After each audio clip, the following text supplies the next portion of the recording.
নির্বাচনের, কিন্তু সেই নির্বাচন তো 29 সালে হওয়ার কথা। ঠিক বলেন নাই আপনি। শেখ হাসিনা দিল্লিতে পালিয়ে গিয়েছে, সংসদ ডিজলভ করে দেওয়া হয়েছে, তারপরে রাষ্ট্রপতির কাছে সবাই গিয়েছে। 106 এর অধীনে সুপ্রিম কোর্ট থেকে সেটা অন্তর্বর্তীকালীন সরকারের অনুমোদন হয়েছে, তারপরে সবাই শপথ গ্রহণ করেছে। সেই রাষ্ট্রপতির অধীনে প্রধান উপদেষ্টা সহ সবাই শপথ গ্রহণ করেছে।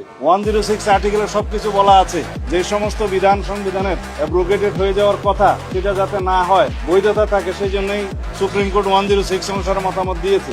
এবং কথা থাকতে পারে 90 দিনের ভিতর কোনো ইলেকশন হলো না, সেই জন্যই 106 এ বলা আছে যে অন্তর্বর্তী সরকারের কোনো মেয়াদ দেওয়া ছিল না, তত্ত্বাবধায়ক সরকারের মেয়াদ থাকে। এবং তারা সেই অনুপাতে আইন প্রণয়ন করেছে। সেই আইনগুলো আমরা রেটিফিকেশন করব।